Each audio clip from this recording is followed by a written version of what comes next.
What are the best track and field events? Well, today we're ranking every major track and field event from S to F tier. Let's get started. First up, quite possibly the worst event in track and field, the 60 meter. Why does this event even exist? You're literally running for like 5 or 6 seconds. For me, that's an easy F tier. Next up, the 100 meter. Now for me, I think it's also pretty short for a track event, but it's so iconic, you can't put it any lower than A tier. One of my favorite things as a kid was watching the Olympics every 4 years and seeing Usain Bolt absolutely dominate the competition. That was just peak Olympics. Good times. Next up is the javelin. Now I think this event is aura. I gotta put it in A tier.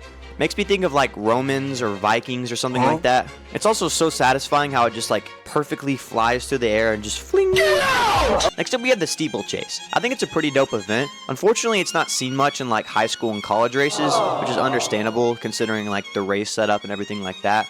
But it's a cool event. I love the concept of it, and I wish I'd raced it in high school. I think it's not quite as good as the others, so just for that, I'm going to put it in B tier, but it's still a great event. Next up is the 3200 meter. Now, I think people tend to sleep on this event. I understand that it's kind of an awkward distance, and it's a little hard to pace, but I'm going to go ahead and slide it in B tier as well. Next on our list is the 4x100. It's super fun to watch, but to be honest, I don't think I'd ever run it myself. The explosiveness of the athletes running it is pretty insane. We'll go ahead and slide it in A tier. It's a classic. And our next event is the triple jump. This event looks goofy, I'm not gonna lie. Definitely impressive, but to be honest, it's not for me. So I'm going to put it in F tier. Up next is everybody's favorite, the 4x4. It seems like another event that people tend to dog on. I mean, don't get me wrong, no one really wants to run it after they've ran like 3 distance events like the 1600, 3200, and 800. But racing it on fresh legs is honestly peak. Goofing around with your like 2 distance runners and that one fast sprinter who always runs it is low-key hype. So for that, I'm gonna have to put it in S tier. It's flawed, but it's still an insanely good event. Next up is the long jump. I think this is definitely the best out of the 3 jump events. It's more than just hops. There's a lot of technique to it and stuff like that. It's also really fun to try out and semi-beginner friendly. I'm gonna slide it in A tier. Our next event is the 1500 meter. This event makes me mad. I get in most other countries they use the metric system, and to them the 1500 is like their mile, but to be honest, it's just stupid. Just run 109 more meters. I mean, it's basically a mile, so it's not a terrible event, but just because it's 109 meters short, I'm gonna have to put it in C tier. I'm not gonna lie. Next up is this 1600 meter. Now that's what I'm talking about. Now I think this is the best event in track and field, hands down. It's a true mix of speed and endurance. It's a genuinely fun and always hype race, and being a sub 4 miler is one of the biggest flexes in track and field. Can't go wrong with any workout that has mile repeats in it. I absolutely love this event every single time I run it, and that's why it belongs to the very top of S tier. For our 12th event, we have the pole vault. This is like freaking Tarzan in real life. I think it's one of the coolest field events out there. The sheer height most pro pole vaulters clear is absolutely absurd. Let's put it in A tier. Our next event is the 200 meter. The 200 meter is criminally underrated. It's super fun to watch, and in my opinion, it's the superior sprint. Easy S tier for me. Our next event is discus. Imagine playing ultimate frisbee with this. Now that would be fun.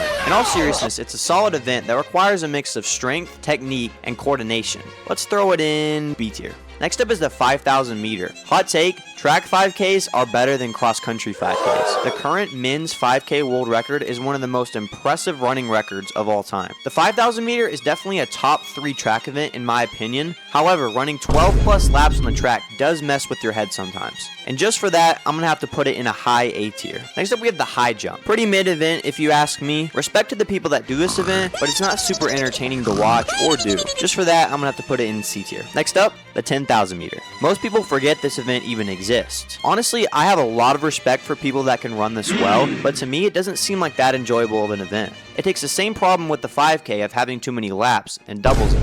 So just for that, I'm going to have to put it in a high C tier. Next up, we have the 110 meter hurdles. No offense, but I feel like most casual track and field spectators watch this event purely to see the runners fall and absolutely slam themselves. It's pretty entertaining to watch, but not like an amazing event, so I'm going to go ahead and put it in C tier as well. And for our 18th event, we have the 400 meter hurdles. This event blows my mind. Like, how are these runners going 7 to 10 seconds faster than my 400 meter PR while jumping over these pretty tall hurdles? Really impressive event. A tier for me. Oh boy, next up is the 800 meter. Low-key my biggest op. Every time I go out in 59 first lap and then absolutely die the second lap. This might be the toughest event in track and field. I have an insane amount of respect for people that can negative split the 800. It's by no means a bad event, but it's pretty brutal, so I'm going to go ahead and put it in B tier. Next up is shot put. Not much to say about this event. Really, you're just throwing a smaller bowling ball as far as you can.